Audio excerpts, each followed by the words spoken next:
Le Seigneur verse sa grâce et ses bénédictions sur nous. Le Seigneur guérit les corps pendant que nous adorons le Seigneur, n'est-ce pas? Écoutez, moi je crois que le Seigneur fait des miracles lorsque nous l'adorons. Amen. Si quelqu'un est fatigué dans son corps, loue le Seigneur. Si tu es malade, loue le Seigneur. Si tu as un besoin, loue le Seigneur. Envoie Judas. Alléluia. Et le Seigneur est vraiment bon. Amen. Alléluia. Nous allons donc prier pour la parole du Seigneur et nous allons aller dans l'enseignement aujourd'hui. Alléluia. Prions tous ensemble. Éternel des armées, Papa, nous te rendons grâce. Nous bénissons ton Saint-Nom, Père éternel. Nous venons maintenant, Seigneur, Papa, te prier, Seigneur. Prends encore le contrôle des moments que nous suivons, Seigneur. Papa, envoie-nous tous ensemble afin que nous puissions recevoir ce que tu as pour nous, Seigneur Jésus-Christ. Alléluia. Papa, aide-nous à disparaître et que toi seul paraisses, Seigneur. Que ta parole nous parle, Seigneur. Que ta parole nous change, Seigneur. Papa, nous ne voulons pas sortir d'ici tel que nous sommes entrés, Seigneur. Papa, que cette parole demeure en nous, qu'elle pénètre en nous, Seigneur, et qu'elle apporte, Seigneur, Père éternel, Papa, des fruits, Seigneur, Papa, qui nous conduisent à la vie éternelle, Seigneur Jésus-Christ. Moi particulièrement, afin que je puisse annoncer ceci sans crainte ni faveur, Seigneur, que tout honneur, que toute gloire te revienne, Seigneur. Reçois l'honneur, reçois toute gloire aujourd'hui, Seigneur. Et c'est dans le nom de Jésus-Christ que nous te prions et nous disons tous au nom de Jésus. Alléluia. Est-ce qu'on peut juste battre les mains pour le Seigneur encore une fois?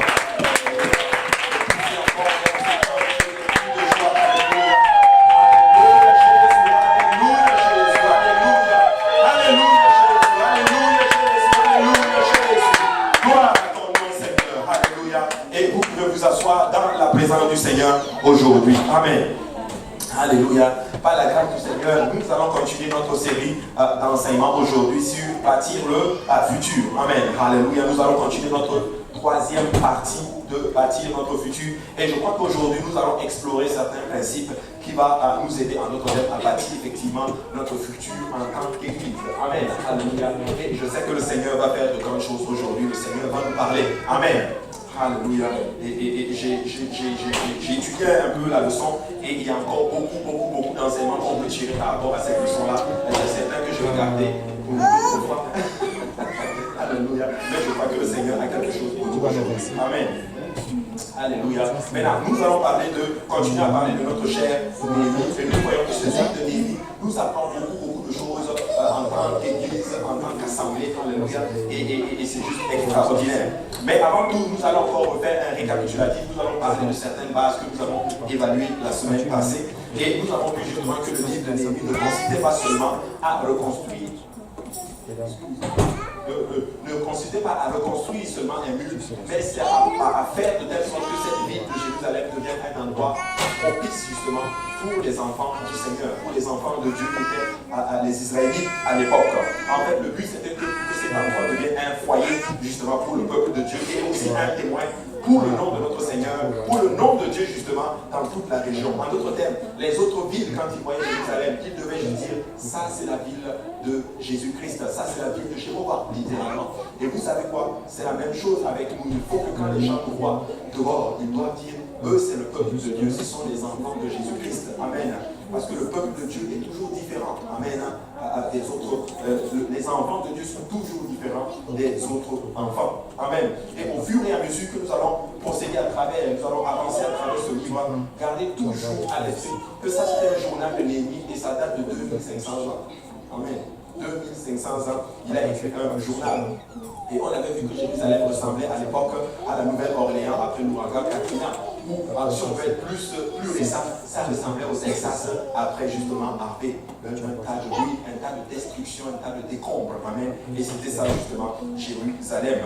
Et nous allons voir au fur et à mesure, à travers justement aussi ce livre, que ça les a pris littéralement quasiment peu de jours littéralement pour bâtir en d'autres termes la muraille. Et on avait vu que c'était en seulement 52 jours que 42 groupes de travail différents ont restauré un mur de 50 pieds de haut.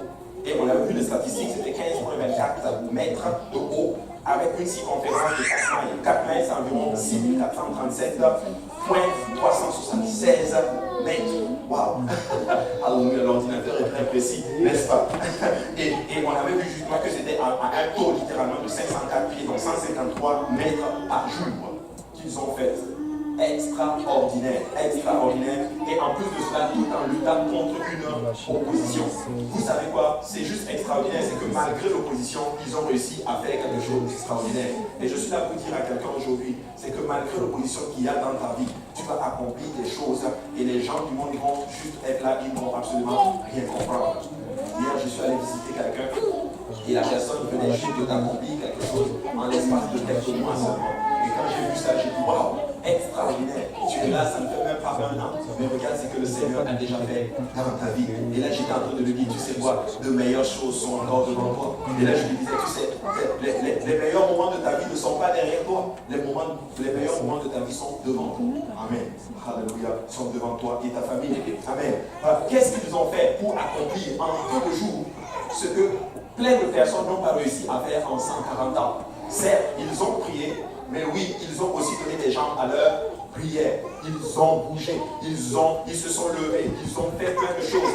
Vous savez, nous devons prier, c'est vrai. Nous devons beaucoup prier, mais nous devons donner des pieds à nos prières. Amen. Regardez, quelqu'un qui prie, mais par exemple, qui ne se lève pas, et par exemple, si tu cherches un emploi, par exemple, et que tu ne mets pas tes CV, que tu vas les déposer, ça va être difficile. Amen. Prie, fais toutes ces choses, fais tes devoirs, fais tes CV, va les déposer et tu vas voir ce que le Seigneur va faire, n'est-ce pas? Le frère nous racontait son témoignage la dernière fois. Oui, nous sommes très contents de voir ce que le Seigneur a performé dans sa vie. Mais vous savez quoi? C'était un travail de longue haleine. Il a essuyé beaucoup de noms, beaucoup d'échecs littéralement. Mais le Seigneur a été fidèle parce qu'il a vu sa persévérance. Amen.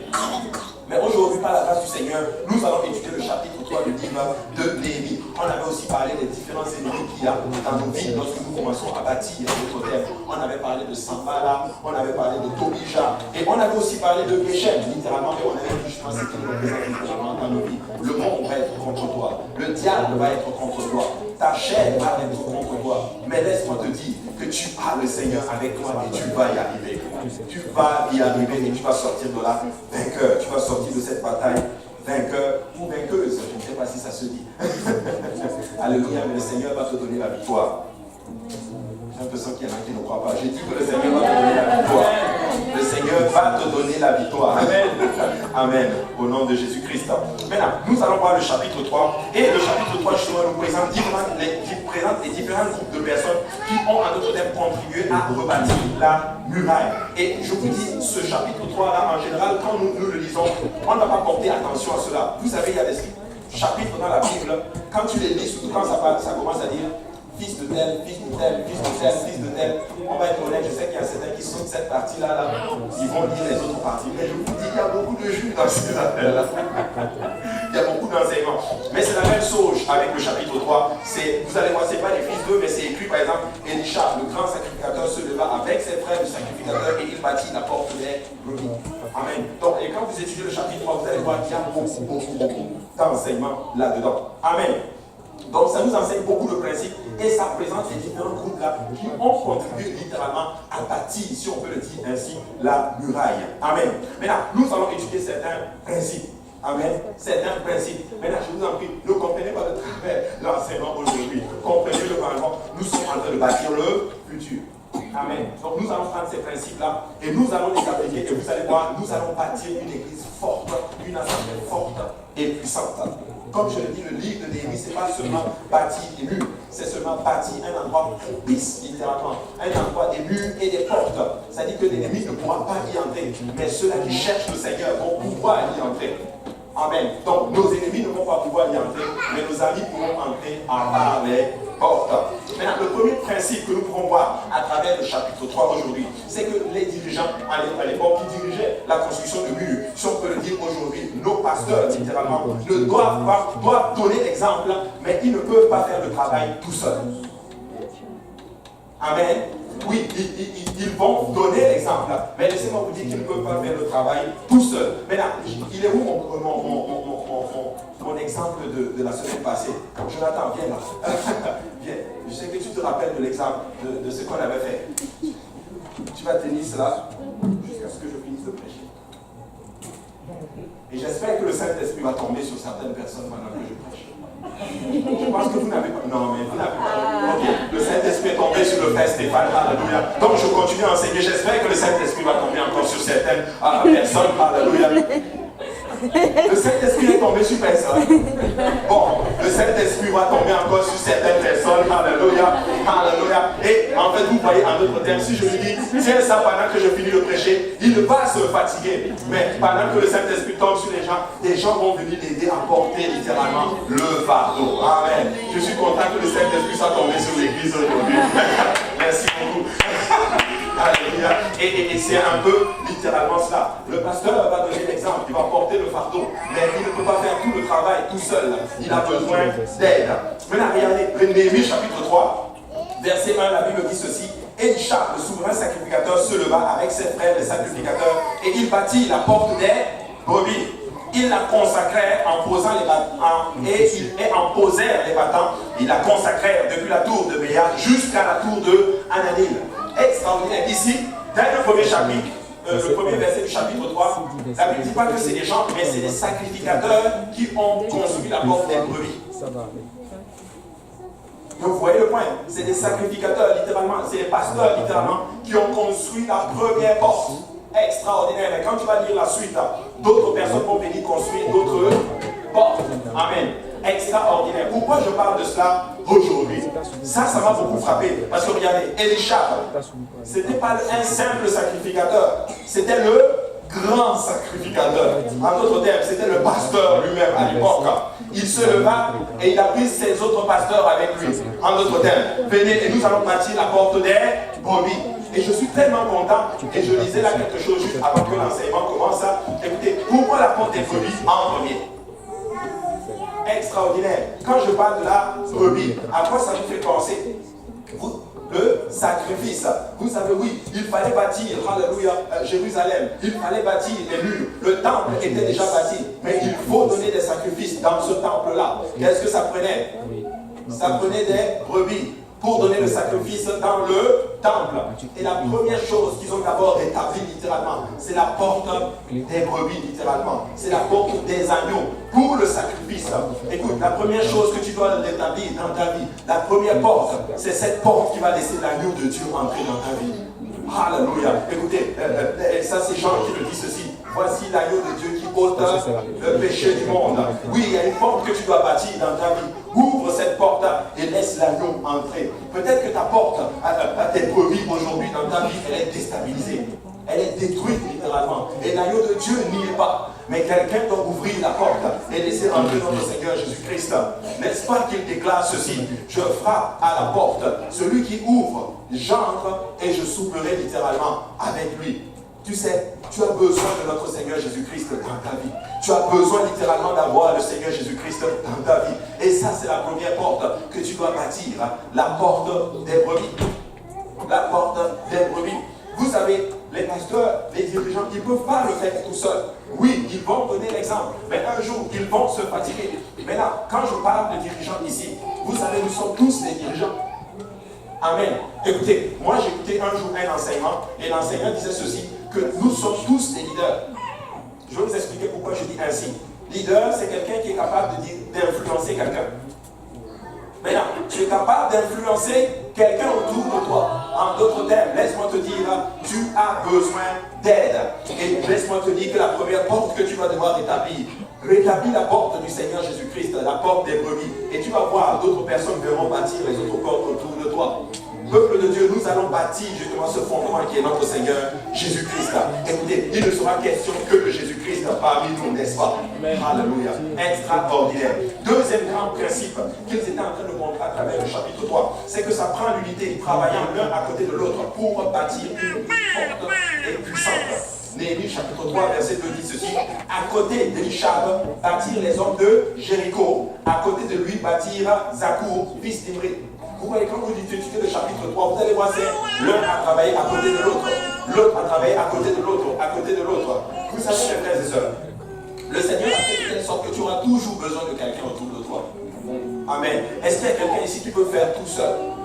Non, tu ne peux pas faire tout seul. Tu as besoin de ton frère, tu as besoin de ta sœur pour avancer dans l'œuvre du Seigneur. Donc Néhémie était en train de nous montrer ici justement que oui, nous allons bâtir ces choses-là, mais nous allons les bâtir côte à côte. Vous savez, c'est extraordinaire et je bénis le Seigneur que ça soit comme ça. Je bénis le Seigneur que bon, moi, la chanter, ministrer dans la chanson, bon, crois que chacun a son ministère. Si je me tenais ici et que je commençais à chanter, je pense que chacun de nous, vous allez juste boucher vos oreilles. Mais moi, je rends grâce à Dieu pour notre équipe ministérielle de chant qui fait un travail extraordinaire. Vous savez, travaillant l'un à côté de l'autre, et le Seigneur est en train de faire petit à petit son travail. Béni soit l'Éternel des armées pour cette compréhension. Et moi, je crois que tout changement mérite, ça prend d'abord ce qu'on appelle un changement de mentalité et de compréhension. Et si nous changeons des fois certaines de nos mentalités, et je suis tellement content de voir ce que le Seigneur est en train de faire parmi nous, c'est tout simplement un changement de mentalité, une compréhension, un amour l'un pour l'autre, un amour pour le travail du Seigneur. Et laissez-moi vous dire que nous sommes en train de mettre en pratique ce principe. Alors dis à ton voisin, j'ai besoin de toi. Alléluia, j'ai besoin de toi. Aujourd'hui, j'étais tellement content. Pendant l'adoration, je vois la sœur Rénange devant. Alléluia. Si maman Rénange est devant, moi je vais danser pour le Seigneur. Écoutez, maman Rénange me donne beaucoup de force. À chaque fois que je la vois, moi, écoutez, ça me donne de l'énergie, de courage. Vous savez, tu as besoin de ton frère et de ta sœur. Écoutez, vous avez besoin l'un de l'autre. Vous savez, des fois, il y a certaines personnes, ils veulent même quitter l'église.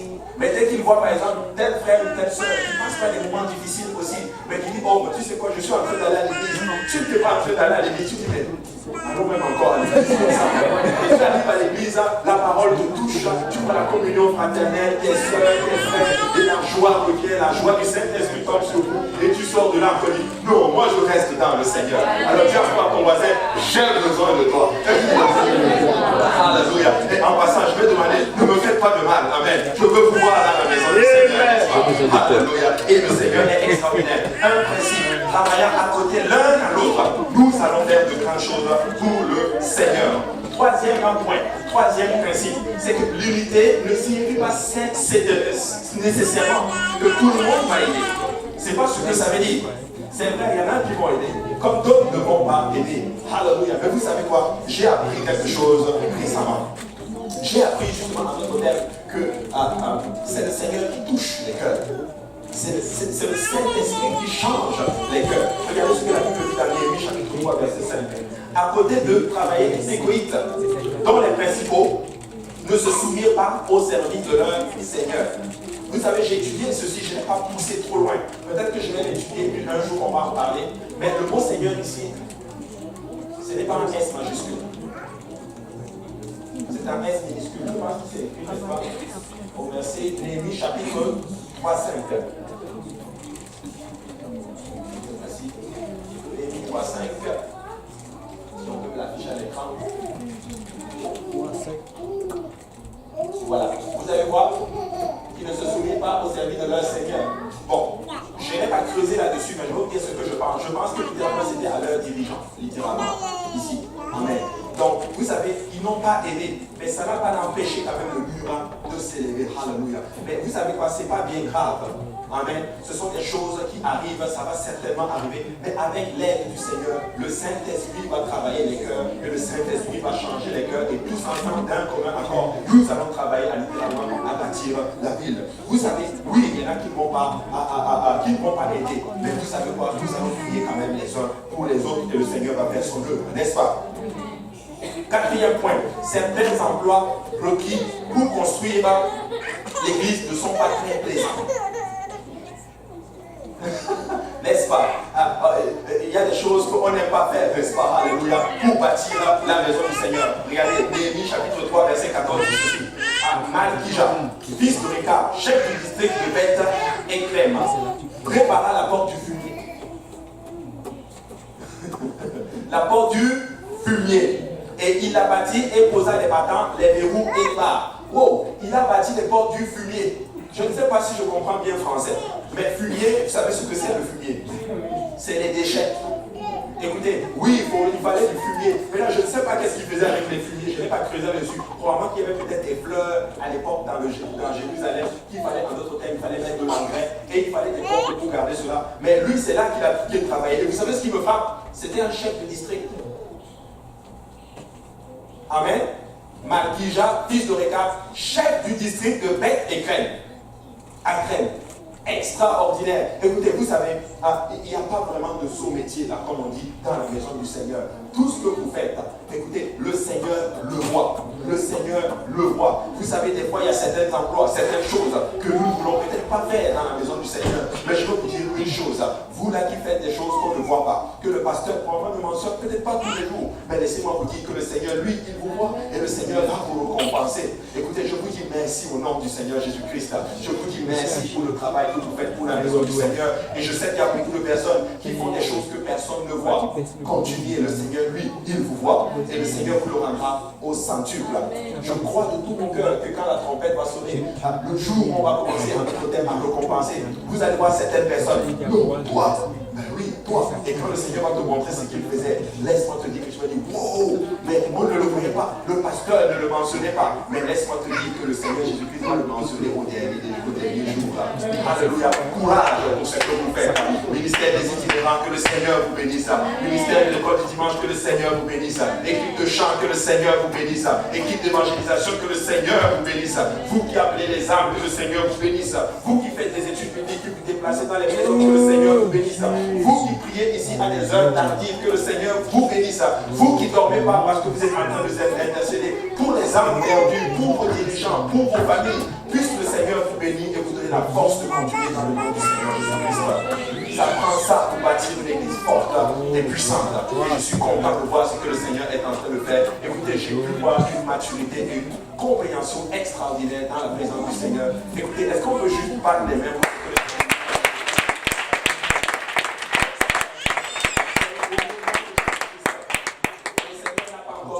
Aujourd'hui, je rentre à la maison avec ma femme et je dis, ma femme, mais on est bénis, c'est extraordinaire comment nous sommes bénis. Alléluia. Et vous savez quoi? Moi, je crois que c'est une goutte d'eau de ce que le Seigneur a en réserve pour chacun. Amen. C'est pas plaisant des fois de nettoyer les toilettes de l'église. Amen. Ça sent pas souvent très très bon. Mais béni soit le Seigneur pour nos toilettes. Nos toilettes sentent très très très bon. Écoutez, il y a certaines toilettes à l'époque, quand l'église primitive a commencé là, il n'y avait pas des toilettes avec une douche, avec la lumière, alléluia, avec la hotte qui fait lever le soleil. Mais écoutez, c'était propre leur toilette et c'était extraordinaire. Amen. Il est en train de dire amen à la parole du Seigneur. Alléluia. Écoutez, c'est extraordinaire ce que vous êtes en train de faire. Amen. C'est pas plaisant, amen, de se lever le matin et de prier pour quelqu'un, pour un bien-aimé par exemple. Ce n'est pas plaisant. Tu coupes d'une nuit de sommeil. Ce n'est pas plaisant, notre terme, de jeûner littéralement, de te priver de nourriture parce que tu veux voir une âme sauvée. Ce n'est pas plaisant de couper ton samedi, d'être là à la réunion de prière. Ce n'est pas plaisant, notre terme, d'aider un frère ou une soeur qui est en train de passer par des moments difficiles. Mais laissez-moi vous dire que ça prend cela pour bâtir une église forte et puissante. N'est-ce pas que nous sommes en train de bâtir le futur? Amen. Cinquième point, cinquième principe. Nous devons bâtir nos maisons pendant que nous construisions l'église. Nous devons bâtir nos maisons pendant que nous sommes en train de construire l'église. Écoutez, vous savez, dans la hiérarchie là, du Seigneur, il y a Dieu, ensuite il y a la famille, et après il y a l'église. Amen. Alléluia. Nous devons bâtir nos maisons. Peuple de Dieu, écoutez-moi très bien. Si nous voulons être forts, nos familles doivent être fortes dans le Seigneur. Amen. Nous ne devons pas négliger cela. Nous devons préparer nos maisons. Nous devons nous sanctifier dans nos maisons. Regardez ce que la Bible dit dans Néhémie chapitre 3, verset 28. Au-dessus de la porte des chevaux, les sacrificateurs travaillaient chacun devant sa maison. En fait, voici le principe. C'est que chacun travaillait d'abord devant sa maison, en fait. Chacun faisait, en d'autres termes, ce qui était devant sa maison. Mais tu sais quoi, ça ne sert à rien de venir à l'église pendant que tu fais beaucoup de choses à l'église, alors que ta maison n'est pas préparée, si je peux le dire ainsi. Nous devons sanctifier nos maisons. Nous devons faire attention à ce que nous regardons dans nos maisons. Nous devons faire attention à ce que nous écoutons dans nos maisons. Nous devons faire très attention. Nous sommes en train de bâtir le futur. Écoutez, plus nos familles sont fortes dans le Seigneur, les églises vont être fortes. Voilà pourquoi vous allez vous rendre compte que le diable va tout faire littéralement pour que ta famille soit déstabilisée, pour qu'à la maison ça n'aille pas. À la maison avec ton mari c'est compliqué, avec ta femme c'est compliqué, avec les enfants c'est compliqué, avec tes colocataires c'est compliqué. Pourquoi? Parce que quand tu arrives à la maison, à l'église, et que vous êtes en couple, l'autre va s'asseoir ici, l'autre va s'asseoir là-bas. et vous êtes comme ça, il y a une tension dans l'air. Tu ne peux pas être efficace pour le Seigneur. N'est-ce pas? Amen. Donc nous allons bâtir nos maisons. Nous allons bâtir nos maisons parce que nous sommes en train de bâtir le futur. 6e point. Nous avons le matériel nécessaire pour bâtir nos maisons, pour bâtir la maison de Dieu. Et nous avons tout ce dont nous avons besoin pour faire une église forte et puissante. Je crois que nous l'avons. Écoutez, nous avons les ressources nécessaires pour le faire. Nous avons les hommes pour le faire. Nous avons les femmes pour le faire. Vous savez pourquoi? Parce que vous êtes là. Écoutez, c'est Dieu qui vous a choisi. Tu n'es pas là par hasard. Tu es là parce que le Seigneur t'a spécifiquement choisi. Et tu sais quoi, si tu fais un ministère quelconque, même si tu n'es pas dans un ministère quelconque, dis-toi que c'est parce que le Seigneur t'a choisi au milieu d'une multitude, parce qu'il aurait pu mettre quelqu'un d'autre à ta place. Je crois ceci. Nous ne sommes pas meilleurs que les autres, mais nous avons été choyés de Dieu. Alléluia. Je ne suis pas meilleur que qui que ce soit. Je l'ai toujours dit, ce que je fais, quelqu'un d'autre peut le faire. Et 10 000 fois mieux. Mais béni soit le Seigneur pour la grâce qu'il nous fait de m'enseigner sa parole. Béni soit le Seigneur pour, pour la grâce que le Seigneur te donne de chanter, d'enseigner l'école du dimanche, de projeter le son. Tout ce que tu fais dans la maison du Seigneur, laisse-moi te dire que le Seigneur t'a choisi. Et tu peux donc le faire. Tu peux donc le faire. 7e point. Dieu voit tout ce que nous faisons pour son Église et il enregistre nos noms. Alléluia. Il y en a qui ne sont pas d'accord avec cela. Mais oui, il enregistre nos noms. Regardez, Malachie chapitre 3, 16 dit ceci. Alors, ceux qui craignent l'Éternel se parlèrent l'un à l'autre. L'Éternel fut attentif et il écouta. Et un livre de souvenirs fut écrit devant lui pour ceux qui craignent l'Éternel et qui honorent son nom. Tout ce que tu fais pour le Seigneur, laisse-moi te dire que le Seigneur le voit. Et tu sais quoi? Il marque, il check ton nom. Ah, il y a tel qui a fait ceci. Ah, il y a tel qui a fait cela. Ah, il y a tel qui a fait cela. Rappelez-vous en d'autres termes, quand nous avons étudié le livre d'Esther, n'est-ce pas que Mardoché, son nom avait été écrit dans d'autres termes dans les archives? On avait oublié en d'autres termes Mardoché. Mais quand le roi était il était tourmenté un jour dans sa nuit, et on a commencé à lire en d'autres termes le livre des archives, le nom de Mardoché a apparu. Et Mardoché a été élevé. Je suis là pour dire à quelqu'un, ne sois pas fatigué de faire le bien. Ne sois pas fatigué de faire ce que le Seigneur te demande de faire. Je sais que des fois nous sommes épuisés d'aller chercher une âme et de la mener dans la maison du Seigneur. Des fois nous sommes épuisés lorsque c'est toi qui nettoies toujours l'église et que personne ne vient t'aider. Amen. Tu es tout là, c'est toi qui fais telle chose et personne ne t'aide. Laisse-moi te dire, courage, le Seigneur est avec toi. Ton nom est marqué dans un livre spécifique. Et quand on va le lire au dernier jour, ton nom va apparaître et le Seigneur va t'honorer. Le Seigneur va t'honorer. Regardez, Hébreux chapitre 10 dit ceci. Car Dieu n'est pas injuste pour oublier votre travail et l'amour que vous avez montré pour son nom, ayant rendu et rendant encore des services aux saints. Ayant rendu et rendant encore des services aux saints. Peuple de Dieu, écoutez-moi très bien. Voici quelque chose que le diable va utiliser pour te ralentir littéralement. Il va t'utiliser pour te ralentir à faire le bien. Vous savez, c'est très facile d'être fatigué de faire le bien. Amen. Des fois, enthousiaste, mais tel jour, pas enthousiaste. Écoutez, vous vous rendez compte si un jour, par exemple, j'arrivais à l'église comme ça. Moi, je prêche. Amen. Vous n'allez pas être content. Vous allez dire, mais hey, qu'est-ce qu'il y a au pasteur Abou? Peut-être que toute une équipe va sauter, on va lui imposer les mains. Non, alléluia. Mais la Bible dit, soyez toujours joyeux. Nous ne nous fatiguons pas. Le diable veut te freiner. Le diable veut t'empêcher de faire le bien. Mais tu sais quoi? Je vais continuer à prêcher la parole du Seigneur. Je vais continuer à enseigner les études bibliques. Même si je nettoie les toilettes, ça va être les toilettes les plus propres du pays. Je vais le faire bien pour la gloire du Seigneur. Alléluia. Parce qu'un jour, mon nom va être mentionné. Alléluia. Mon nom va être mentionné. Dieu n'est pas injuste. Dieu n'est pas injuste. Dieu va toujours te rendre littéralement ce que tu fais. Dieu ne garde jamais le crédit de quelqu'un. Jamais, jamais, jamais. Tout bien que tu as fait, le Seigneur te le rendra. Amen. Dis à ton voisin, le Seigneur te le rendra. Amen. Maintenant, un principe. L'unité est une partie critique du plan de Dieu pour son Église. L'unité signifie que nous travaillons comme une équipe. Amen. Nous travaillons comme une équipe. Vous savez c'est quoi une équipe? j'ai fait beaucoup de soccer dans ma vie. J'ai beaucoup joué au soccer. Et vous savez, voici la particularité avec l'équipe de soccer. C'est que chacun a son poste. Et quand tu décales de ton poste, ça pénalise beaucoup ton équipe.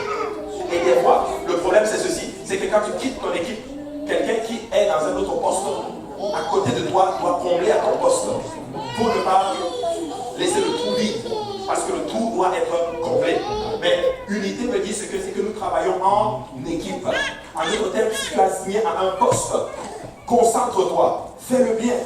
Fais-le très très très bien pour la gloire du Seigneur. C'est ce que ça veut dire littéralement une équipe. En fait, s'ils ont réussi à bâtir le mur en 52 jours, c'est parce que chacun était à son poste et il le faisait très bien. Amen. Donc je suis là pour encore exhorter l'Église. Alors que nous sommes une équipe extraordinaire. Je n'ai pas vu une équipe aussi magnifique. Moi je crois qu'on est la meilleure équipe. Alléluia. Mais laissez-moi vous dire que nous allons continuer, alléluia, dans ce travail. Chacun à son poste. Alléluia. Écoutez, je suis content à chaque fois que je viens. Écoutez, je suis content quand je vois l'équipe là en train de prier ici. Je suis content quand je vois l'équipe qui monte là. Écoutez, je suis content quand je vois l'onction qui commence à couler. Pourquoi? Parce que nous avons compris. Nous avons compris. Nous avons compris. Et ça, c'est très, très, très important. Vous savez, l'un d'un commun accord, le mot qui est utilisé d'un commun accord, quand vous voyez dans le livre des Actes, c'est le mot homo tu m'adonnes. Non, homo tu m'adonnes. Mais je suis grec. Homo tu m'adonnes. Ça veut dire ce mot grec. Il est mentionné 11 fois dans le livre des Actes et il nous aide à comprendre comment l'unicité dans la communauté chrétienne elle fonctionne. Ce mot est composé de deux mots. Il est composé du mot homo, du mot homo et du mot thumos. Homo veut dire ensemble, à l'unisson, des personnes assemblées. Et thumos veut dire passion. En fait, ça veut dire ceci. Être passionné, uni dans la passion littéralement pour le Seigneur. Si on peut aller plus loin. Vous savez, l'image, c'est un peu comme une musique, par exemple. Ceux-là qui sont dans le ministère des chants vont me dire. Vous vous rendez compte si, par exemple, le frère Jonathan, là, voilà, qui joue en équipe de louange, lui chante une louange et lui joue comme si c'était une adoration. Et le frère Achille fait un do à la place d'un ré, par exemple. Vous vous rendez compte que ça va être de la cacophonie. Et vous allez dire, ok, alléluia, le Seigneur est bon. N'est-ce pas? Mais si ensemble, en harmonie, les accords sont en harmonie, lui joue et suit le rythme, la voix, et tout va très bien ensemble, laissez-moi vous dire que la mélodie va juste être magnifique et l'onction va accompagner cela littéralement et ça va bénir littéralement le peuple de Dieu. C'est ça littéralement le mot d'un commun accord. D'où le mot accord pour les notes de musique. Amen. Aussi simple que cela. Écoutez, d'un commun accord. Si tous ensemble, chacun à son poste, et il le fait très bien. Laissez-moi vous dire que nous allons nous lever le matin un jour. Vous allez voir, les âmes vont commencer à venir dans le Seigneur. Pourquoi? Parce que nous sommes prêts à les accueillir. Parce que chacun a son poste. N'est-ce pas? Alléluia. Maintenant, regardez, l'image musicale. On note un certain nombre de notes qui, bien que différents, s'harmonisent en tonalité et en tonalité. Vous savez, nous sommes différents. Et je bénis le Seigneur que nous ne sommes pas tous pareils. Vous vous rendez compte si nous étions tous des Stéphane.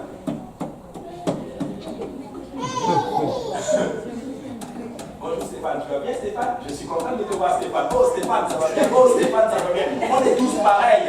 C'est pas ça qui fait la beauté, qui fait la force de l'église. C'est qu'il y a des Stéphane, il y a des Becky, il y a des Agnès, il y a des mamans reines, il y a des frères Sylvio, il y a des frères Jules, il y a des frères Émile, il y a tout le monde, des frères et des sœurs. Je ne peux pas citer tout le monde. Alléluia. Il y a les sœurs Emmanuel, elle me regarde, il y a les sœurs Esther, il y a les frères Steve. Écoutez, et ça donne quelque chose d'extraordinaire.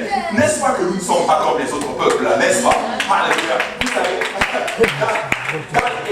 dans le monde, voici comment ça fonctionne les équipes. C'est ta faute. C'est ta faute. C'est ta faute si on n'a pas marqué. Mais dans l'équipe de Jésus-Christ, alléluia. Non, c'est pas ta faute. Alléluia. On va réparer cela. C'est pas grave. Nous sommes ensemble. Nous allons nous relever les uns les autres. Et par la grâce du Seigneur, nous allons y arriver.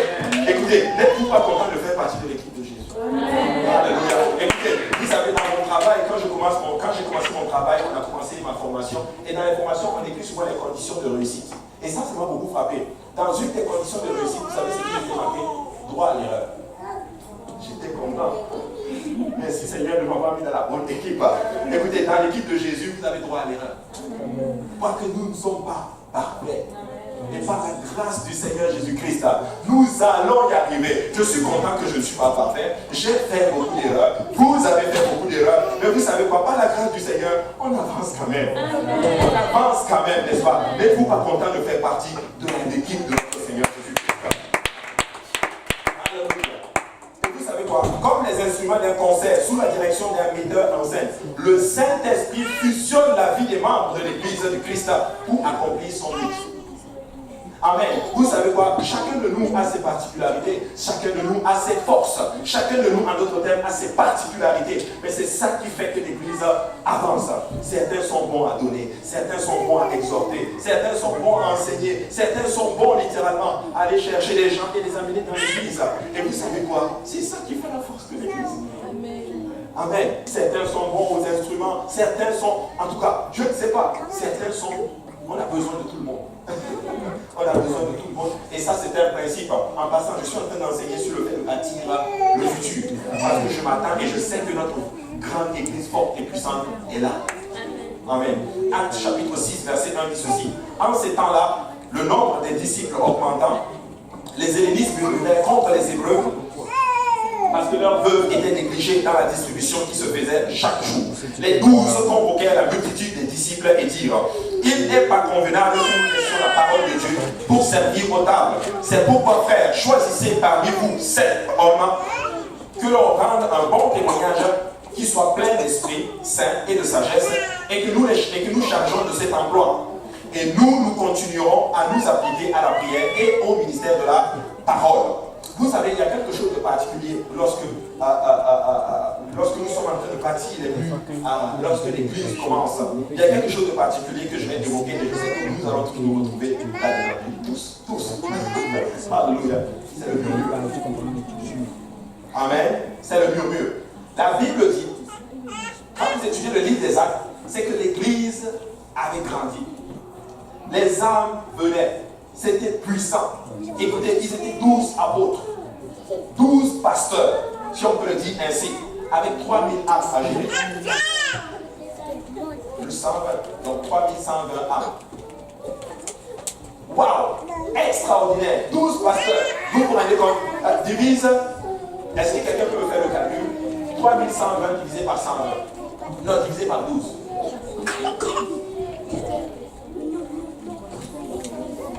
Ça fait combien par personne? Hein? Comment? Par personne. Donc, ça veut dire qu'une personne doit gérer 360 personnes. À 260 personnes. Vous vous rendez compte déjà une église de 50 personnes là-bas? Tu as des problèmes. Parce que chacun a ses problèmes. Pasteur, il y a ci. Pasteur, il y a ça. Pasteur, il y a ça. Bon, 260 personnes. Et ça devenait compliqué.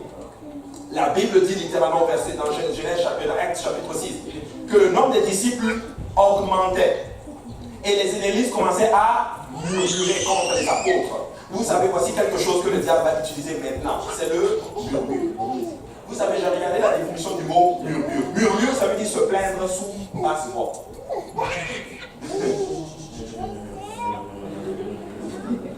Vous savez quoi? Ne murmure pas. Même si tu fais quelque chose que personne ne voit, ne murmure pas. Personne ne nettoie l'église. C'est moi seulement qui nettoie l'église. Il faut voir. Hein? Si je laisse tomber là, on va voir, l'église va rester ça. Et souvent tu laisses les deux personnes arrivent. Amen. Non, ne faisons pas cela. Ne murmurons pas. Faisons le travail du Seigneur avec joie. Le psalmiste dit ceci: servez l'Éternel avec joie. Servir Dieu, c'est bon, mais servir Dieu avec joie, c'est encore meilleur. Amen. Nous voulons servir le Seigneur. Ne murmure pas, mais rends grâce à Dieu pour ce que tu fais. Alléluia. Bénis le Seigneur. Alléluia, parce que tu as une tâche. Ne murmure pas. Regardez ce que Paul dit aux saints. Ne murmurez pas. Amen. 1 Corinthiens 10 dit ceci: ne murmurez point, comme murmuraient quelques-uns d'eux qui périrent par l'exterminateur. Les enfants d'Israël sont restés en Égypte, plutôt dans le désert, pendant 40 ans de plus, tout simplement parce qu'ils ont murmuré. Tout simplement parce qu'ils ont commencé à se plaindre. Écoute, si tu te plains, tu vas rester dans ta situation. Si tu te plains, ta situation ne va pas changer. Je vous dis, c'est vrai. Si tu te plains, tu ne vas pas sortir de ton angoisse. Tu ne vas pas sortir de ta peur. Tu ne vas pas sortir de tes problèmes financiers. Tu ne vas pas sortir justement de ces situations. Mais si tu apprends dans ces situations à rendre grâce au Seigneur, à dire merci à Dieu, laisse-moi te dire qu'au lieu de passer 40 ans, tu vas passer peut-être même pas, tu vas juste passer une journée seulement dedans. Parce que tu as compris. Les enfants d'Israël, Dieu a enlevé 40 jours et il a mis 40 ans. Parce qu'ils ont commencé à se plaindre. Vous savez, la plainte, ce n'est pas bon. La plainte, ça tue un enfant de Dieu. Et je vais aller plus loin, ça bloque même les bénédictions. Tu sais quoi, quand tu te plains et que tu pries, c'est comme si Dieu n'exauce pas. C'est comme si tu fermes le ciel. Toi-même, tu te lèves, tu prends la clé du ciel. Tu dis, Seigneur, donne-moi la clé du ciel. Il te donne, toi-même, tu fermes. Et puis tu descends, et puis tu pries. Mais le Seigneur ne m'exauce pas. Regarde ta vie, est-ce que tu te plains? Alléluia. Regardez, Philippiens 2,14 dit ceci.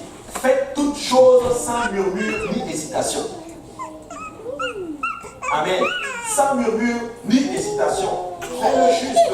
Écoutez, il y a quelque chose à faire. Fais-le juste. Il y a un papier à ramasser. Ramasse juste. Écoutez, je suis un des grands murmures et plaignards que vous pouvez imaginer. Et Dieu m'a beaucoup corrigé par rapport à cela. Est-ce que tu vois quelque chose qui ne va pas aller? Prends juste, range juste. Écoute, tu arrives, tu vois que le truc est ici. Prends juste, dépose ici et bénis le Seigneur. Mais nous, c'est comme ça.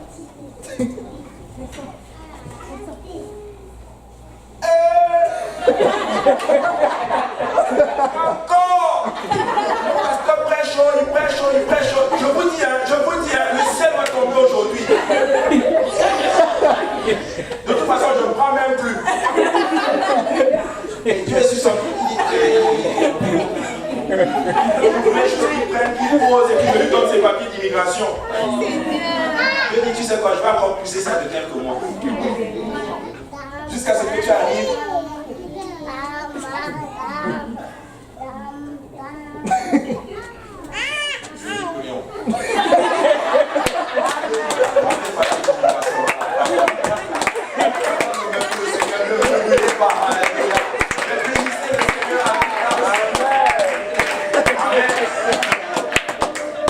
Amen.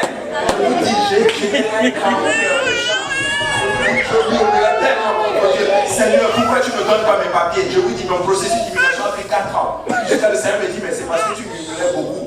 Je murmurais tout le temps, je criais tout le temps. Mais Seigneur, aide-moi alors. Regarde, je fais des études bibliques pour toi. Regarde, je quitte Pointe-aux-Trembles. Je vais à Saint-Laurent. Je fais l'étude biblique, je suis tout le temps à l'église. Mais Seigneur, sors-moi de là. Sors-moi de là.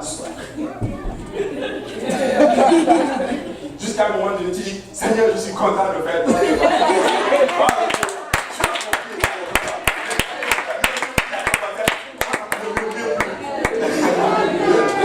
Ne ferme pas le ciel. Ne ferme pas le ciel. Est-ce que vous savez que des fois, c'est nous-mêmes qui fermons le ciel sur nous-mêmes?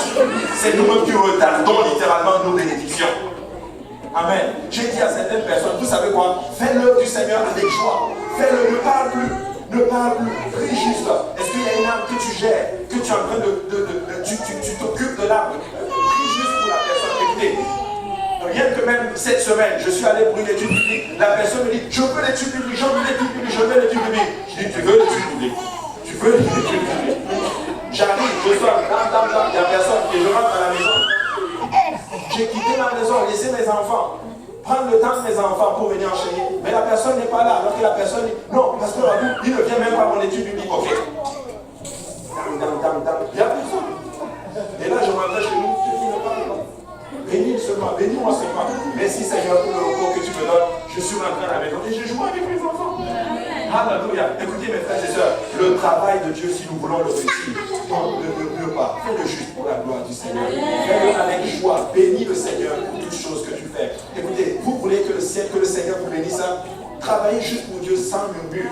Aimez-vous les uns les autres. Nous ne sommes pas parfaits. Ton frère n'est pas parfait, ta soeur n'est pas parfaite, elle va faire des erreurs, elle va te marcher dessus. Et tu vas même entendre qu'elle a marché. Mais tu sais quoi, bénis le Seigneur. Aimez-vous les uns les autres et vous allez voir que le Seigneur va étendre sa main sur vous. Amen. Très important. Ensuite, ainsi la solution de Dieu dans une situation comme nous le voyons dans Actes chapitre 6, c'était de nommer ce qu'on appelle des diacres. Que quelqu'un dise des diacres. Est-ce que vous vous êtes souvent posé la question, c'est quoi un diacre? Bon, un diacre, en grec, c'est le mot diakonas. Diakonas, ça veut dire en fait, si vous voulez, un serviteur appelé à servir, quelqu'un qui attend qu'on lui donne des instructions. Ou par exemple, un intendant, moins déposé, si on peut le dire ainsi. Voici la définition que j'ai trouvée sur Wikipédia. Le diacre, du grec diakonos, est une personne qui assiste le dirigeant d'une église locale chrétienne. Il est choisi pour sa foi et ses qualités morales. Il est responsable de certaines activités de l'église. Ça, c'est Wikipédia justement qui le déclare. C'est ça un diacre. Écoutez, ce n'est pas une question de position ou de titre. C'est une question de qu'est-ce que nous faisons en notre terme. Tu assistes le dirigeant. Tu as des tâches bien précises. Et tu es choisi tout simplement pour tes qualités morales, pour tes qualités en tant que tel, littéralement. Vous savez, pour choisir Étienne, pour choisir les diacres dans Actes chapitre 6, il devait être rempli de l'esprit. Il devait être plein de sagesse.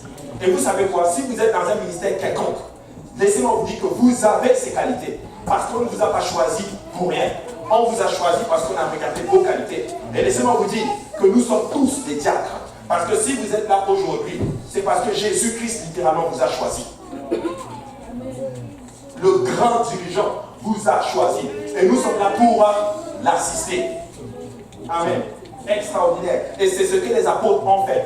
Prenez quelqu'un, vous vous rendez compte que même pour servir aux tables, tu dois être rempli du Saint-Esprit.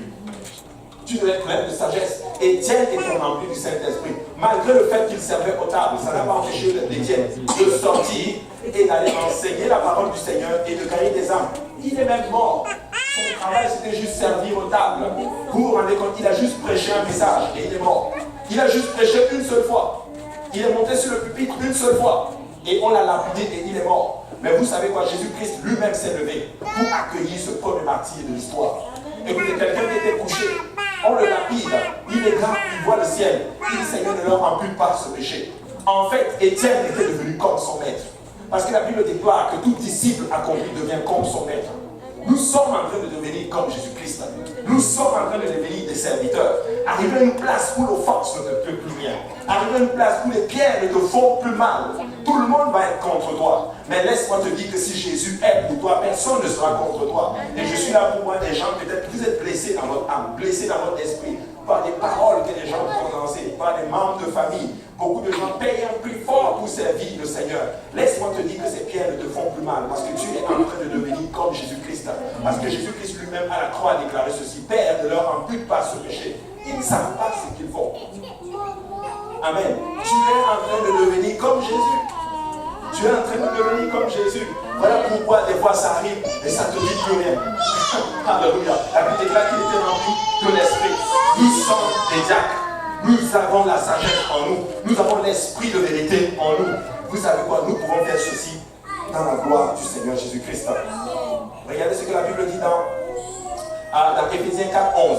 Et il a donné les uns comme apôtres, les autres comme prophètes, les autres comme évangélistes, les uns comme pasteurs et docteurs, pour le perfectionnement des saints en vue de l'œuvre du ministère et de l'édification du corps du Christ, jusqu'à ce que nous soyons tous parvenus à l'unité de la foi et de la connaissance du Fils de Dieu à l'état d'homme fait, à la mesure de la stature parfaite de Christ. Vous savez, le but c'est quoi? C'est que nous devenons comme notre Seigneur Jésus-Christ. Vous savez, mon but c'est pas de ressembler à Michael Jackson. Gloire à Dieu. Mon but n'est pas de ressembler à Obama. Mon but n'est pas de ressembler à Donald Trump. Mon but n'est pas de ressembler en d'autres termes à toutes ces personnalités dans le monde. Mon but est de ressembler au Seigneur, à Jésus-Christ. Parce que Jésus-Christ est mon héros. Jésus-Christ est mon idole, si on peut le dire. Oui, je peux le dire, il est mon idole. Bon, il n'est pas une idole là. Ben, il est la personne que je veux ressembler. Amen. Jésus-Christ est la personne à qui que je veux ressembler. Vous savez, des fois nous faisons, parce que nous aimons tellement quelqu'un, les gens dans le monde, ils aiment tellement quelqu'un, ils font tout comme la personne. Écoutez, moi je veux faire tout comme Jésus-Christ. Je veux aimer les gens comme Jésus-Christ a aimé. Je vais être avec les gens comme Jésus-Christ a aimé avec les gens. Amen. Nous ne sommes pas parfaits. Certains ont tel ministère, d'autres ont tel ministère. Je vais aller plus loin. N'en dis même pas le ministère de ton frère ou de ta soeur. À certains, ils sont apôtres, d'autres sont évangélistes, d'autres sont pasteurs et docteurs, pour le perfectionnement des saints. Le but de tout ceci, c'est pour perfectionner, en d'autres termes, les saints. C'est pour perfectionner ceux-là qui arrivent en vue de l'œuvre du ministère et de l'édification du corps du Christ. Jusqu'à ce que nous soyons tous, il dit tous, parvenus à l'unité de la foi et de la connaissance du Fils de Dieu à l'état d'homme fait à la mesure de la stature parfaite de Christ. Voici le plan de Dieu pour une équipe ministérielle complète et efficace pour avancer l'œuvre du Seigneur. Amen. Regardez 1 Corinthiens 12 dit ceci. Car comme le corps est un et a plusieurs membres, et comme tous les membres du corps, malgré leur nombre, ne forment qu'un seul corps, ainsi en est-il de Christ. La Bible déclare que nous sommes le corps du Christ. Regardez le verset ici. Il dit ceci. Nous avons tous en effet été baptisés dans un seul esprit pour former un corps, soit juif, soit grec, soit esclave, soit libre. Et nous avons tous été approuvés d'un seul esprit. Nous formons un corps. Nous sommes un corps. Je n'ai jamais vu quelqu'un qui attaque son propre corps. C'est les possédés qui s'attaquent eux-mêmes. Vous voyez là, le démoniaque de Gadarène, quelle était sa particularité? Il attaquait son propre corps. Mais nous ne sommes pas possédés. Je n'attaque pas mon frère. Parce que si j'attaque Stéphane, vu que nous sommes corps, je suis en train de me faire du mal à moi-même. Si j'attaque ma soeur, je suis en train de me faire du mal à moi-même. Parce que nous sommes un corps. Je n'ai jamais vu quelqu'un qui s'élève et qui dit, toi là, je te déteste. Non, tu aimes ta main. C'est ta main, c'est ton corps. Mon frère, c'est mon corps. Mon frère, c'est moi-même, littéralement. En d'autres termes, s'il a mal, j'ai mal. Si ma main a mal, tout le corps souffre. Si ma marraine ne va pas bien, nous n'allons tous pas bien. Écoutez, frère Stéphane, viens prendre ça. C'est quoi la particularité? Quand je l'ai dit viens, sa main ne s'est pas juste déplacée. Tout le corps s'est déplacé. Je suis en train de dire ceci, que quand un a besoin, tout le corps se déplace littéralement. Maintenant, je vais aller plus loin. Si Stéphane est un corps, qu'est-ce qui fait qu'il marche bien? Il y a quelque chose qui circule en lui qu'on appelle le sang. Si nous sommes le corps du Christ, qu'est-ce qui circule dans ce corps? De qui? De Jésus-Christ. Si je coupe la main de Stéphane, on va supposer que ça c'est sa main. Qu'est-ce qui va arriver à la main? Il va sécher, il va pourrir et il va mourir. Pourquoi? Parce qu'il n'est plus abreuvé par le sang. Donc quelqu'un qui quitte l'église, en fait tu coupes du corps du Christ, en fait tu te coupes littéralement du sang de Jésus-Christ. Voilà pourquoi tu sèches et tu meurs. Nous avons besoin les uns des autres. Nous sommes le corps du Christ. Le sang de Jésus-Christ coule à travers chacun de nous. Si tu te blesses et que tu t'offenses ou bien tu te mutiles, tu es en train d'attaquer littéralement ton frère. Ne permettez jamais qu'on attaque un de votre frère devant vous. Je ne permettrai jamais que quelqu'un du monde vienne parler mal de mon frère ou de ma soeur. Même si mon frère a tort, même si ma soeur a tort, je vais toujours te défendre. Parce que tu es mon corps. Tu fais partie du corps. Amen. Très important. Nous sommes les uns les autres. Regardez ce que la Bible dit. Si le pied disait, parce que je ne suis pas une main, je ne suis pas un corps, ne serait-il pas du corps pour cela? Vous vous imaginez si on était tous des pieds? Waouh! En fait, j'ai du mal à l'imaginer. C'est un pied. La main est un pied. Hein? Un gros orteil qui vient comme ça, là, qui nous annonce la parole du Seigneur, tel que non. Mais béni soit le Seigneur, le pied à sa place, la main à sa place, la tête à sa place, et ensemble, le corps fonctionne bien. Amen. Regardez, si l'oreille disait, parce que je ne suis pas un œil, je ne suis pas du corps, ne serait-il pas du corps pour cela? Non. Amen. Si tout le corps était un œil, où serait l'ouïe? S'il était tout ouïe, où serait l'odorat? Vous vous rendez compte si tout le corps était un œil? Oui, l'œil là qui avait le corps.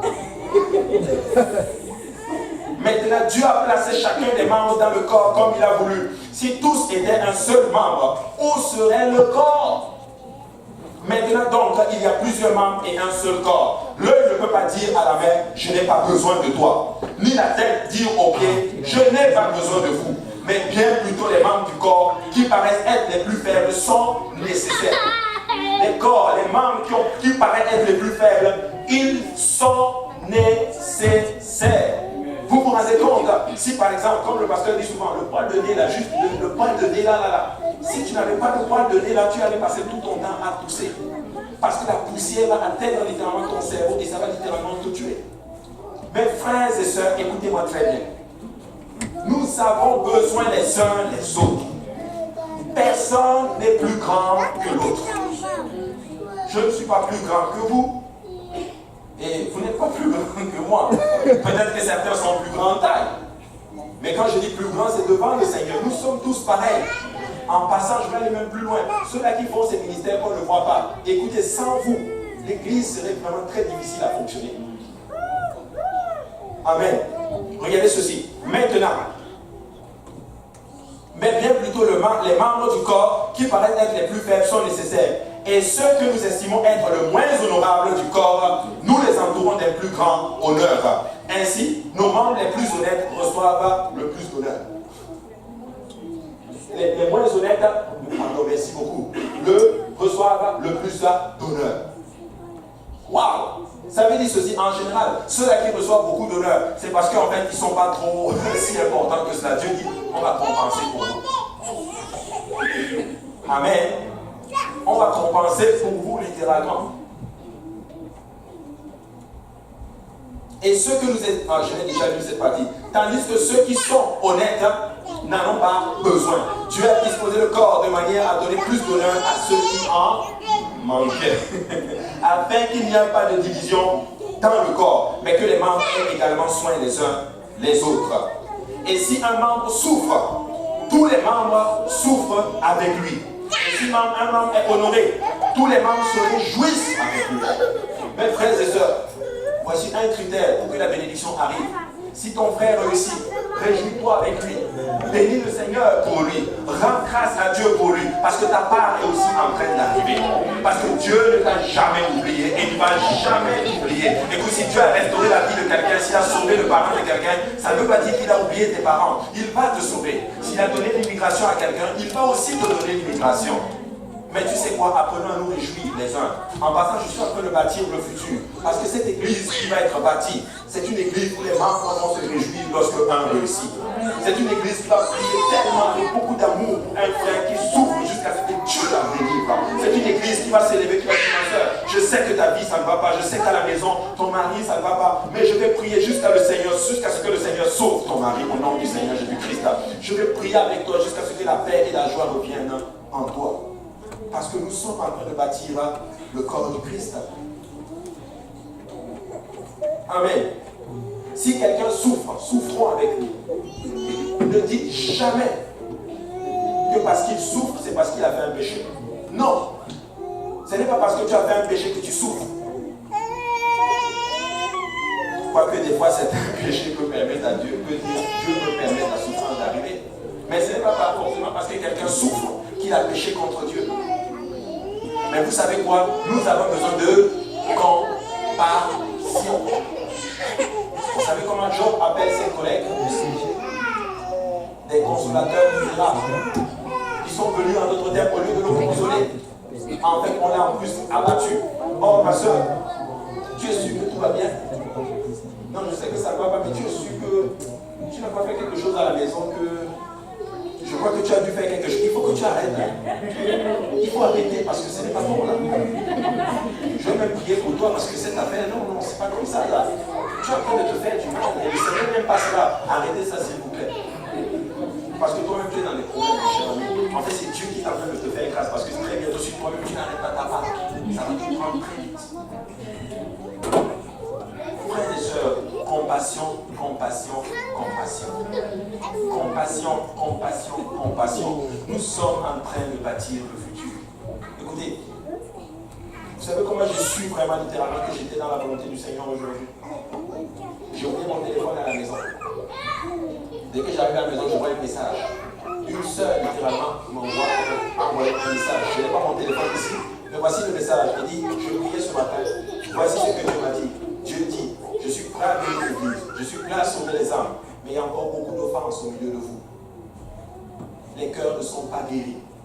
Je peux le faire, mais vous devez d'abord être guéris de vos cœurs, et je vais apporter la bénédiction. Tu n'as pas vu l'enseignement? Amen. Nous devons d'abord guérir. Je vous en prie, beaucoup de compassion les uns les autres. Beaucoup de compassion.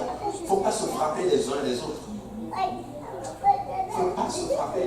Mais aimons-nous. Je vous assure, si nous nous aimons, je vous dis, vous allez voir, Dieu va débloquer des situations, vous allez voir à des niveaux que vous ne pouvez juste pas imaginer. Au verset 27, il dit ceci: vous êtes le corps de Christ et vous êtes tous ses membres, chacun pour sa part. Vous êtes tous le corps, vous êtes le corps du Christ et vous êtes ses membres, chacun pour sa part. Maintenant, 4 points que je vais évaluer. Ça, c'est l'anatomie spirituelle selon l'apôtre Paul. Chaque membre du corps du Christ a un ministère.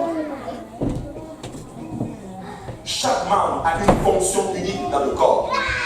Et le ministère de chaque membre du corps est important. Et chaque membre coopère avec les autres membres. Voici 4 étapes selon l'anatomie de l'apôtre Paul. Mes frères et sœurs, Dieu va faire de grandes choses avec nous. Mais si nous appliquons ces principes, le Seigneur va faire de grandes choses. Des fois, nous sommes nous-mêmes le frein à ce que le Seigneur veut faire dans nos vies. Mais si nous nous soutenons les uns les autres, si nous prenons chacun au sérieux ce que nous faisons, le Seigneur va faire de grandes choses avec nous. Amen. Alléluia. Maintenant, je vais demander au corps de se lever. Alléluia. Mais les corps qui ont, les membres qui ont des enfants, oh, physiquement ou intérieurement, restez assis. Le Seigneur, je vais vous dire une chose. Vous pouvez apprendre comme une parole pour vous. Certaines situations que vous traversez, Dieu va la résoudre. Et je vous dis pourquoi uniquement pourquoi Dieu va la résoudre. Parce que tu vas exaucer et tu vas passer à la même situation. Certaines situations vont être résolues quand tu vas arrêter de te plaindre. Certaines situations vont être résolues quand tu vas commencer à te réjouir avec ton frère ou avec ta soeur qui réussit.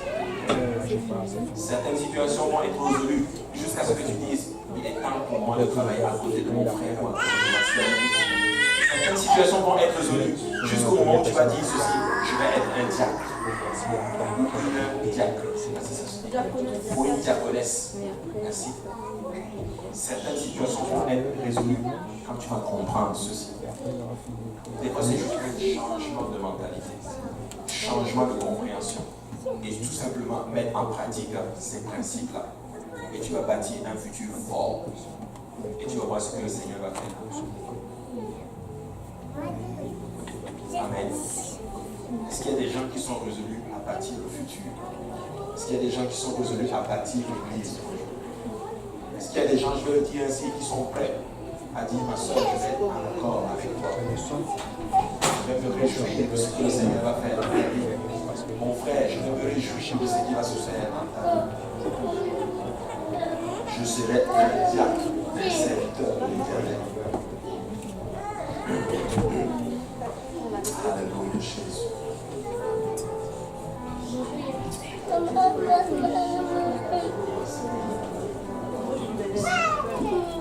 Alléluia, Jésus. Alléluia, Jésus. Alléluia, Jésus. Alléluia. Alléluia, Seigneur. Alléluia, Jésus. Alléluia, Seigneur. Alléluia, Jésus. Alléluia. Tarabai, tarabaoloboyo santa, tarabai, tarabaoloboyo santa. Ikatariando robo santa, tarabai, tarabaoloboyo santa.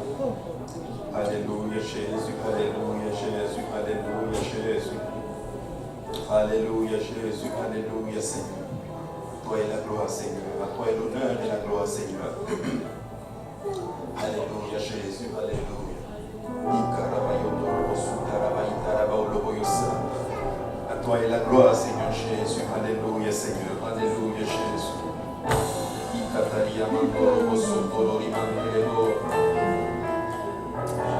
Jésus. Alléluia.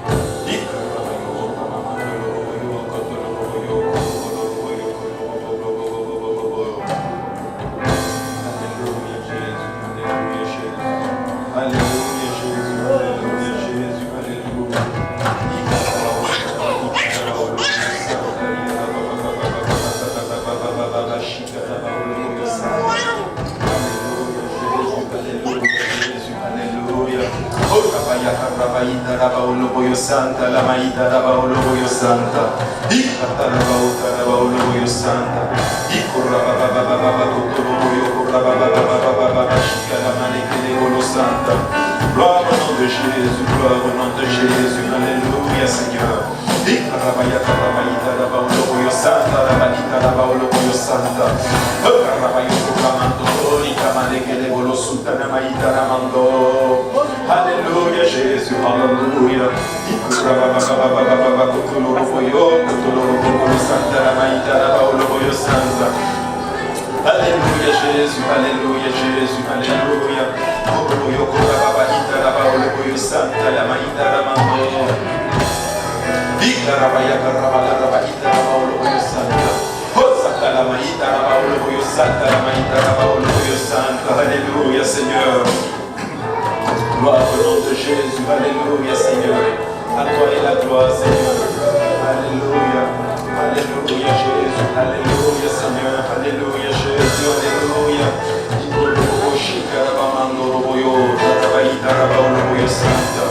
Alléluia Seigneur, alléluia Jésus, alléluia.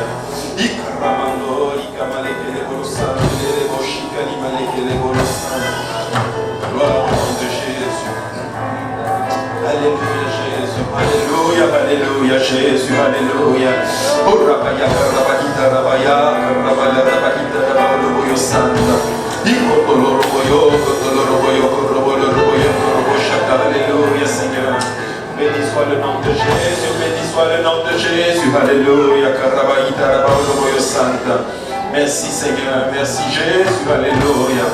Ikarabaolo boyo santa, kotoro boyo korobo santa. Ikarabaolo boyo santa, Ikarabaolo boyo santa, la maïta rabaolo boyo santa. Alléluia Seigneur, alléluia Jésus, alléluia Jésus, alléluia. Merci Seigneur, Papa. Aide-nous à travailler en unité Seigneur, pour la gloire de ton nom Seigneur. Au nom de Jésus, au nom de Jésus, alléluia. Merci Seigneur. Merci Seigneur Jésus, alléluia. Alléluia Jésus, alléluia Jésus, alléluia, alléluia Jésus.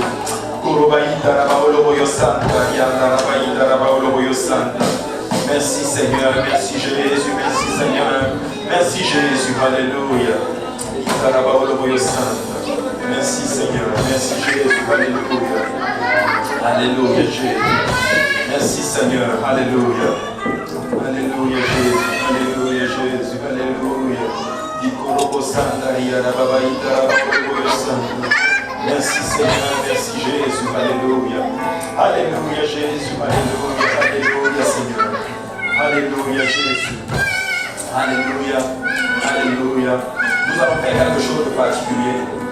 Tu vas demander, on va prier pour les besoins de la personne qui est à côté de nous. Amen. On va le faire d'un commun accord. On va demander à la personne qui est à côté de toi, est-ce que tu as un besoin particulier pour lequel tu veux prier pour?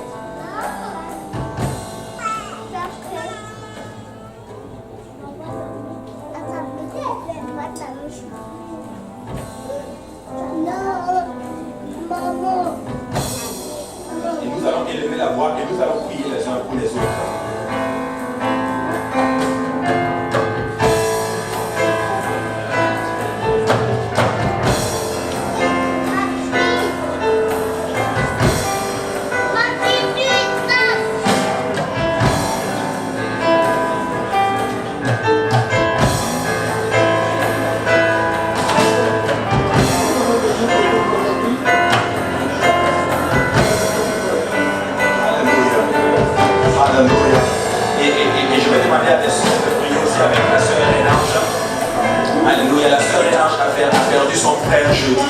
Nous allons prier pour la consolation du Saint-Esprit sur elle.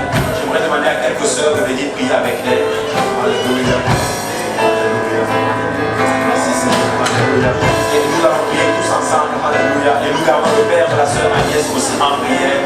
Nous n'allons pas garder le Père Tafoukan en prière. Et nous allons prier en tant qu'un seul corps, d'un commun accord. Alléluia. Parce que nous sommes le corps de Christ. Alléluia. D'un commun accord ensemble. Et nous le voir. Et puis avec foi. Puis avec tout l'amour qui est en l'intérieur de toi. Puis avec toute l'énergie que le Seigneur, toute l'onction qui est en toi. Prie pour ton frère, prie pour ta soeur. Et demande au Seigneur de développer, alléluia, d'ouvrir les écluses des cieux sur la personne maintenant au nom de Jésus-Christ, alléluia. Papa, au nom de Jésus-Christ, Seigneur. Papa, nous venons maintenant encore devant ton trône, Seigneur, Papa. Comme une seule personne, Papa, il va ton corps, Papa, il a la chata. D'un commun accord, Seigneur Jésus-Christ, nous élevons la foi devant toi, Seigneur, Papa. Nous prions maintenant, Papa, que tu ouvres les écluses des cieux, Seigneur, sur chacun de nous, Seigneur. Que tu apportes restauration, Seigneur. Que tu apportes, Seigneur, la paix, la joie, Seigneur. Que tu apportes maintenant la lumière là où il y a les ténèbres, Seigneur. Que tu apportes, Papa, alléluia, la guérison là où il y a la maladie, Seigneur Jésus-Christ. Que tu t'élèves, ô Dieu de Jacob, Seigneur, Papa. Au nom de Jésus-Christ, Seigneur, Papa. Je te prie, Seigneur, guéris, Seigneur, les cœurs blessés, Seigneur. Papa, enlève toute offense, Seigneur. Pense nos blessures, Seigneur Jésus-Christ. Et laisse tomber ta bénédiction sur chacun de nous, Seigneur. Je prie, Seigneur, pour la paix dans le cœur de ceux qui sont blessés, Seigneur. Je prie pour la restauration, Seigneur, Papa. Pour ceux qui sont abattus dans leur âme, Seigneur Jésus-Christ. Papa, nous élevons la voix, Seigneur Jésus-Christ. Papa, fais-le pour la gloire de ton nom, Seigneur. Fais ton œuvre parmi nous, Seigneur, au nom de Jésus-Christ.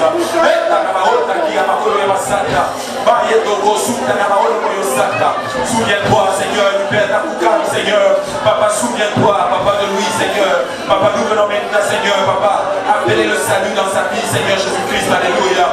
Élève-toi maintenant dans sa vie, Seigneur Jésus-Christ.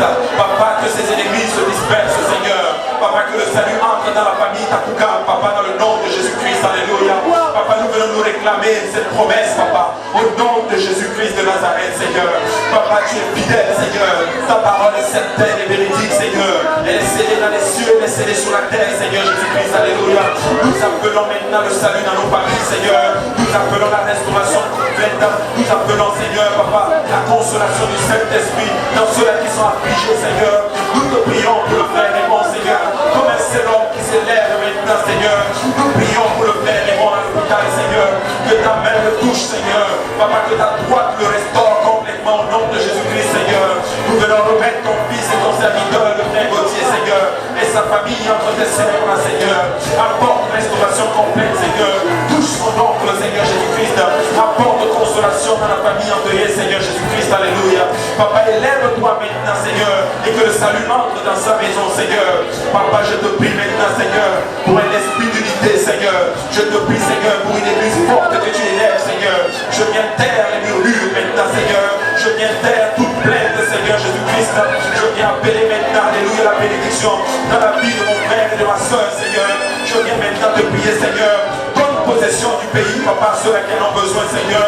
Papa, je te prie encore de l'immigration à ceux qui en ont besoin, Seigneur. Ta parole déclare, Seigneur, que tout lieu de la plante de notre pied coule, Papa. Tu nous le donnes comme tu l'as déclaré à ton serviteur Moïse, Seigneur. Papa, ta parole est certaine et véridique, Seigneur, Papa. Au nom de Jésus-Christ de Nazareth, Seigneur. Apporte la force dans les cœurs affaiblis, Seigneur. Dans les corps affaiblis, Seigneur. Apporte guérison dans les corps malades, Seigneur. Pour la gloire de ton nom, Seigneur Jésus-Christ, alléluia. Fortifie ceux-là qui travaillent pour la gloire de ton nom. Renouvelle nos forces, Seigneur. Papa, il a ma chaka. Nous voulons nous confier à toi, Seigneur Jésus-Christ, alléluia. Afin que nous puissions continuer ton œuvre, Seigneur. Afin de bâtir ton église, Seigneur. Au nom de Jésus-Christ, nous prions, Seigneur. Dans le nom de Jésus. Dans le nom de Jésus. Dans le nom de Jésus. Au nom de Jésus. Alléluia. Au nom de Jésus. Au nom de Jésus. Au nom de Jésus. Au nom de Jésus. Au nom de Jésus. Alléluia, Seigneur. Alléluia, Seigneur. Gloire au nom de Jésus. Gloire au nom de Jésus. Gloire au nom de Jésus. Alléluia. Gloire au nom de Jésus. Alléluia, alléluia. Karabaïta, Rabaoloyo Santa, alléluia. Jésus, alléluia. Atarabaïta, Rabaoloyo Santa, alléluia. Ikarabaïta, Rabaoloyo Santa. Nous appelons le salut dans nos familles au nom de Jésus. Il est temps pour nous de voir le salut de l'Éternel, alléluia. Nous voulons voir le salut dans nos familles, alléluia. Nous voulons voir la restauration du Seigneur dans nos vies, alléluia. Je déclare maintenant par l'autorité de la parole du Seigneur, je déclare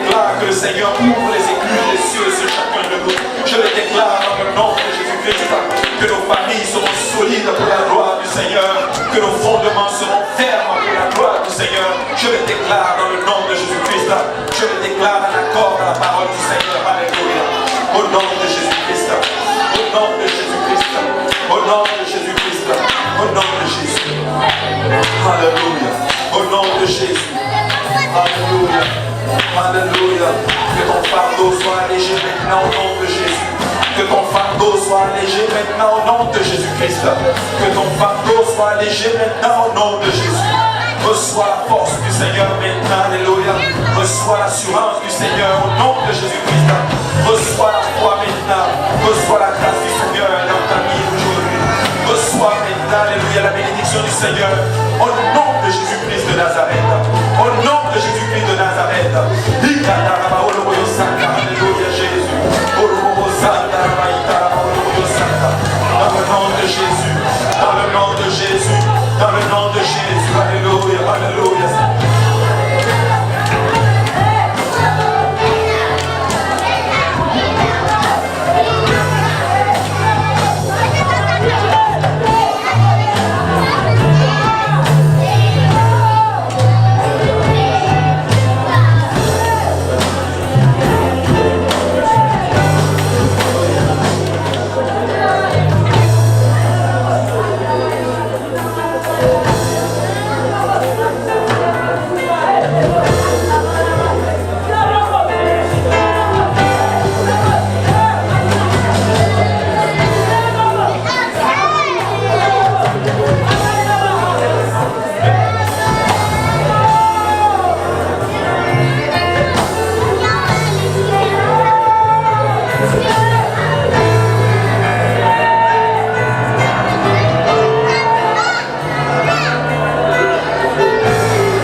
Vous devez